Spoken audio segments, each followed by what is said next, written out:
Shoo-wee. So this is happening. You guys lied. It's terrifying up here. So yeah, thanks very much to Red and Yellow and all of you for being here and coming to listen to me. And a big thank you to my granny for coming all this way to support her favorite grandson. Thanks, Granny. So yeah, I'm here to talk about why balance is going on my mother's tombstone. And don't worry, she's very alive and well. In fact, she's never actually going to die according to my fantastic skills on paint. So before I go into why balance is going on my mother's tombstone, I want to first ask a question. Who here has ever gone to a party, had a few drinks, lekker, spoken to a bunch of their mates, squeaked some techie, ooh, yeah. Finger gunned at someone that thought was quite cute, gotten a taxi, gone past McDonald's at 4 a.m. in the morning and jumped into bed thinking, oh, what a fantastic night that was. And it should be. It is a fantastic night. You shouldn't think twice about it. However, there are people who have the exact same night, jump into bed, and as they're hopelessly shoving McDonald's into their mouths, they think, flip, I did actually speak a bit weirdly to that one girl. I hope she doesn't think I'm weird, or damn, I did dance quite a lot. I hope I didn't do that weirdly, or flip, man, I did do the finger guns with that girl. She's definitely telling everyone what a loser I am. Personally, I have this conversation with myself every night. Even if it's a lazy day at home and I've had a long week of being a grade 8 and I decide to take the Saturday off to sit at home, watch series and eat junk food, I still lay awake at night thinking, oh man, everyone was outside today, bettering themselves, putting out fires, rescuing kittens from trees, just copying the DM, and you were, and what were you doing? Sitting at home, binging anime and eating Doritos. You're such a waste of life. And yeah, so as I got older, the voices got a little bit worse, to the point where I sometimes struggled to order coffee or get dressed and even go outside down to the supermarket. It got really, really bad. This is what I'm here to talk to you about today. But to solidify my point, and for the sake of my validity and for this talks, I compiled some research of my own. And by that I meant I just asked a few mates over some beers about their experiences with anxiety. And what I found is quite shocking, so brace yourselves. At the very least, 5 out of 5 people experience anxiety in some way on a daily basis. But this is the beauty of the human experience. We all are living our own realities. We're the only ones attached to our brains. We're the only ones attached to our nervous systems. But of course, there are extreme examples. There's examples of people who struggle to choose between wearing white or gray in the morning, or examples of anxiety where people are hospitalized, or me right now. The beauty of it, it's a beast that we all have to slay. Personally, I like to metaphorically think of my anxiety as a giant big lioness following me around all day. At first, you get anxious, and the lioness presents itself, and you think, shut the front door. There's a giant big lioness over there. Is anyone seeing this? And your mates look at you like, Andy, just chill out, man. We're just picking a movie on Netflix. We're just relax. But like the lioness and with anxiety, as your life goes on and as you experience more situations, you tend to condition yourself to seeing the lioness. It's kind of like rearranging your furniture in your house. The one week, you keep falling asleep in the kitchen and putting your dirty dishes in the bedroom, and the next week, you're walking around in your sleep perfectly. So like I said, anxiety is a release of adrenaline and cortisol that your body processes and gets better. The punches don't get so bad after a while. But it's a bad mental habit, learning how to just cope with it rather than how to deal with it. To add to this, language is also to blame. We have the same bloody word, anxiety, to describe the stresses between choosing milk brands and the impending doom of a real possible zombie apocalypse, which is something that us anxious bunnies find quite hard, both equally as anxious topics. The thing is, anxiety is not a physical hindrance. You can't see it. You're not missing an eye. You're not missing an arm. It's a mental hindrance. It's a problem because people don't necessarily think you have it. But it's all about recognizing this confusing computer we call our brains and learning how to use it to our advantage. I'm here to say that anxiety is a habit, and I want to share with you how I've learned to deal with it and how I'm still learning to. So, to bring you to the question, why is balance going on my dear mother's tombstone? And it's a good one, so thanks for asking it. Good joke, Andrew, you're so funny. See, the thing is, when I was young, my mother used to always throw this concept of balance in my face.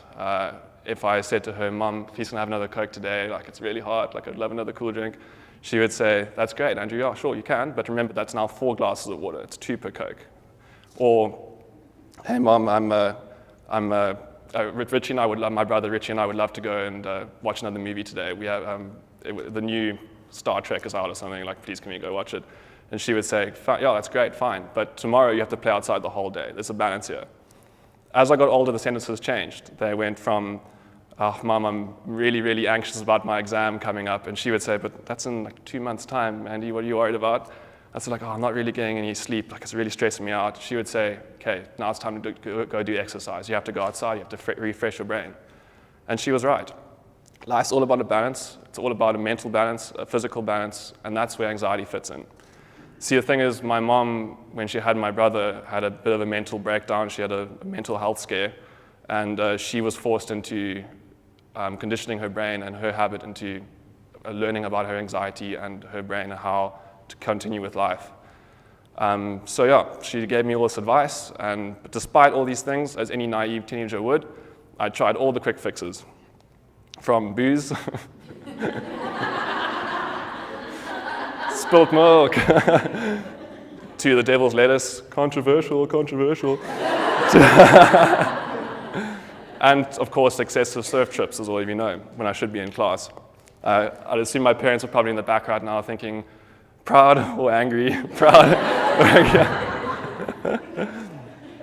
But you know what, my mom was all right, and I soon realized a little bit later in life that, in fact, the cure to anxiety isn't from the outside in necessarily, but is in fact from the inside out.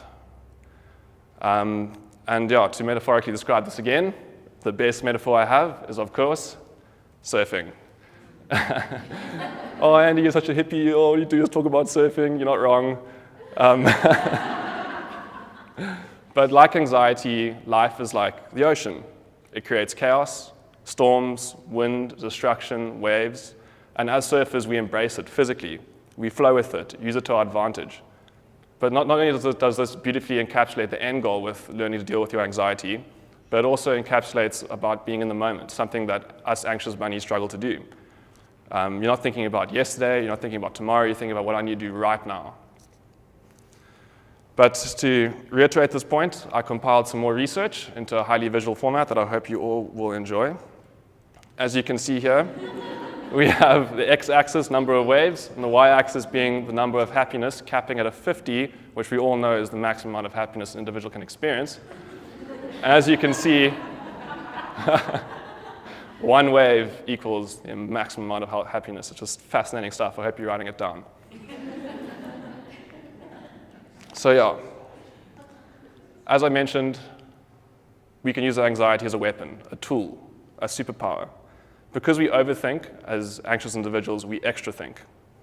The anxious brain plays out every possible situation. It thinks uniquely. And this is what I see as a benefit, or I've learned to see as a benefit rather than a disadvantage. So yeah, I'm here to share with you 3 points that I'm taking into my life, or I've taken into my life, given to me by some very close friends who are also incredibly anxious, and I'd like to share them with you now. The first one is what I like to call the great anxiety function. If you did maths literacy or biblical studies, just gently whisper to the person next to you to explain. But basically, this means that regret is inherently less than anxiety, or anxiety is greater than regret. This all comes down to the act of decision making. Anxiety comes from the unknown, and the unknown being a decision that you have to make, for example. And my close mates have said that it's always better to be regretful in a decision than not make one at all, or to not make a decision at an optimal time and then make it at a worse time later down the line and even have more anxiety or regret it further. So this is a point that I use. Rather make a decision now, one with the information you have now, and learn to regret it in the worst case than not make one at all. The second one I want to talk about is the path of least regret. And this ties in with the first one. This is all about trusting your gut, something that anxious people don't do. We seem to live in our heads. We think entirely in our brains, and we completely disregard our hearts and our guts. This is about being logical and also cognitively conditioning your brain. Assess the information you have and choose the path that will lead to your maximum happiness or the people around you's, and then make that decision and live with it. And the silly examples would include take a jersey if you think it's going to rain. I know it's 30 degrees outside, but just take it if it's going to make you less anxious. It's all worth it. Or leave early for that meeting. I know it's 2 o'clock in the afternoon, but this is Cape Town. You never know. Just leave early. Or in my case, take all your surfboards everywhere, even, even if you're going to Joburg, you just never know. Even a little stress is worth your while. And then thirdly, I want to talk about the I'm anxious to I'm excited dichotomy.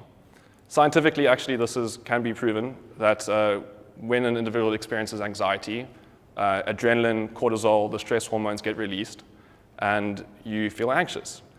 But you've gone from a state of being calm to a state of anxiety. And the thing is, with excitement, those exact same chemicals fire in your brain. So psychologically, it's easier to go from a state of anxiety to a state of excitement, which is something I was doing about 5 minutes ago, sitting down there thinking, I'm so excited, I'm so excited. So yeah, this is the third point. So all in all, we are all faced with choices, decisions, some bigger than others, be it big business decisions, or what my classmates are thinking right now, crying in the shower every night thinking, what am I doing with my life? I'm here to tell you that surf the wave in front of you because the best wave you have right now, make a choice, and in the worst case, live to regret it. Just remember the concept of balance that my mother has bestowed upon me, and hopefully you can never go wrong. And you also might as well buy that line, a doggy bed, because it's going to be around for a while and you better get used to it. Thank you very much.